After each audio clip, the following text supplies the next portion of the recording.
Assalamualaikum warahmatullahi wabarakatuh. Saya Yuda Adi Pratama, NPM 1814151006. Di video kali ini saya akan mempresentasikan tentang membuat jembatan antara mata pencaharian dan konservasi hutan. Pelajaran dari pemanfaatan hasil hutan bukan kayu di Sumatera Selatan, Indonesia.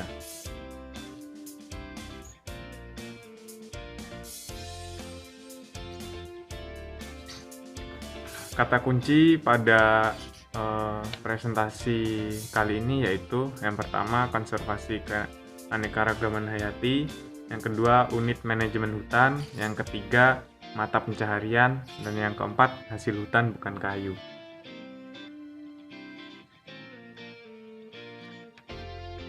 Permasalahan yang ada pada penelitian ini yaitu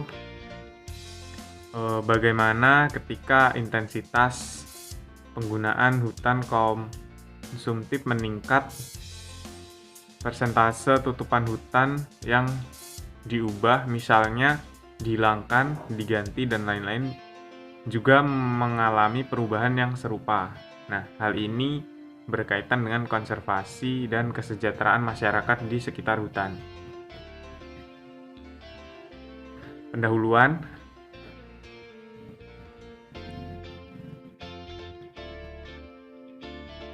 Untuk melestarikan keanekaragaman hayati, mengurangi emisi karbon, dan mempromosikan pembangunan berkelanjutan.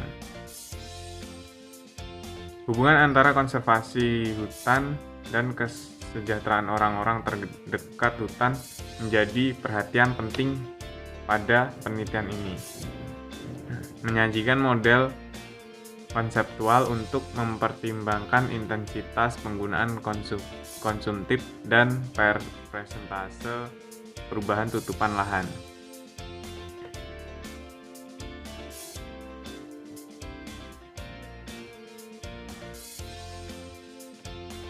Ya, dalam contoh yang kami berikan seperti di atas, intensitas penggunaan hutan konsumtif menunjukkan pergeseran perubahan marginal dalam persentase tutupan hutan yang diubah sampai tidak ada lagi tutupan hutan yang dapat diubah, yaitu deforestasi total.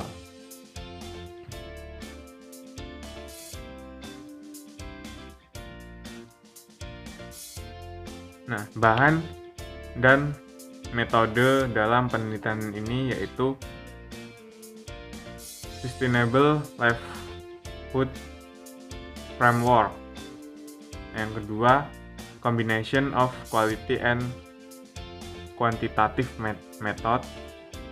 Yang ketiga yaitu Focus Group Discussion. Nah, seperti yang kita lihat yaitu peta lokasi penelitian. Nah, faktor internal yang terjadi. Nah, anggota desa menerima sejumlah penghasilan dari karet dan minyak tanah.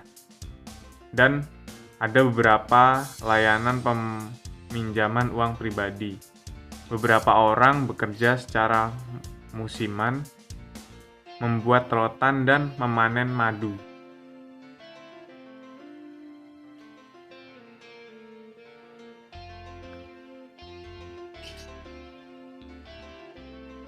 Nah, di sini ada 7 hasil hutan bukan kayu yang dominan, yang tersedia untuk panen, yaitu rotan, sialang madu, ikai, rumbai, pandan, bambu, dan pasak bumi. Nah, berdasarkan metode CLAPS, rotan adalah NTFP dengan NTNP dengan skor yang tertinggi.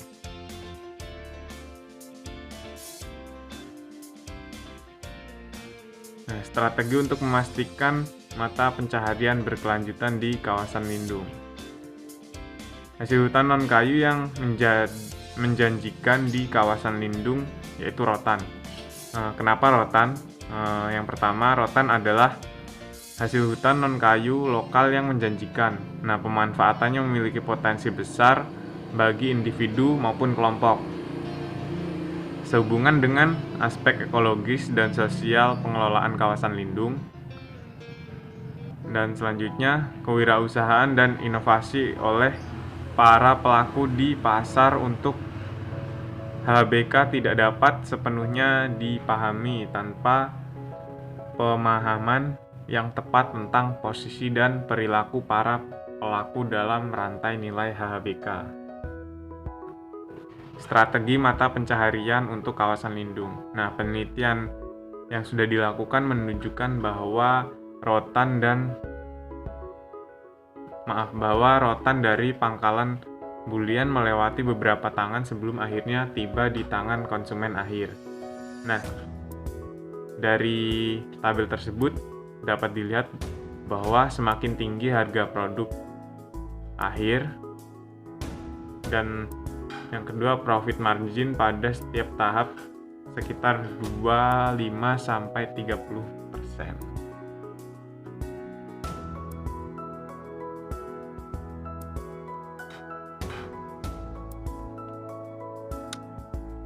Analisis SWOT pada penelitian yang sudah dilakukan yaitu untuk kekuatan atau strength yaitu ketersediaan tinggi, produk yang tahan lama, SDM telah dilatih, dan yang selanjutnya KPH sebagai pengelola hutan negara.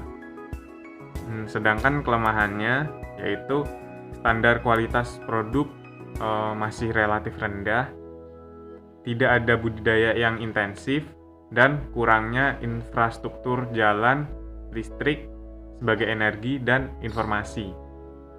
Sedangkan peluang pada pemanfaatan HBK yaitu peminatnya yang tinggi, dukungan dari berbagai pihak, dari pihak pemerintah, lembaga swadaya masyarakat, dan universitas. Dan yang ketiga yaitu peraturan pemerintah untuk pemanfaatan HBK.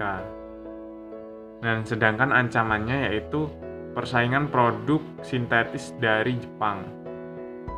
Nah, ini merupakan pesaing dari HBK yaitu rotan.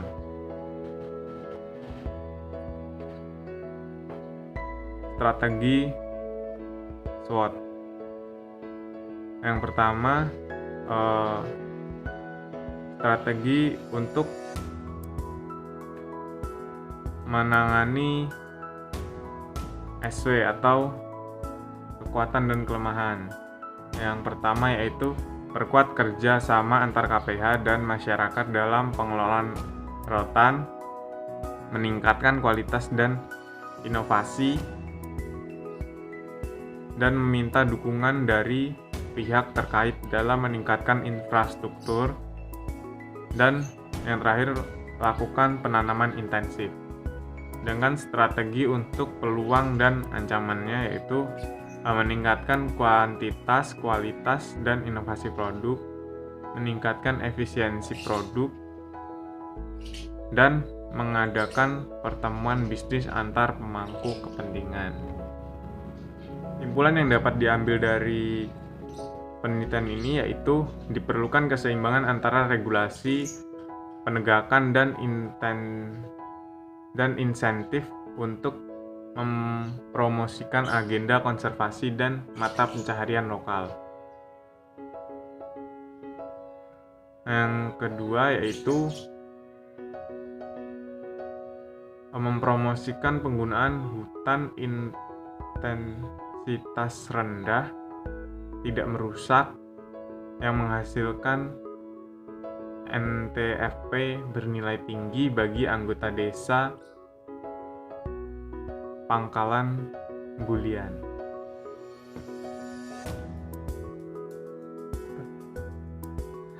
Terima kasih. Sekian presentasi dari saya akhiri. Wassalamualaikum warahmatullahi wabarakatuh.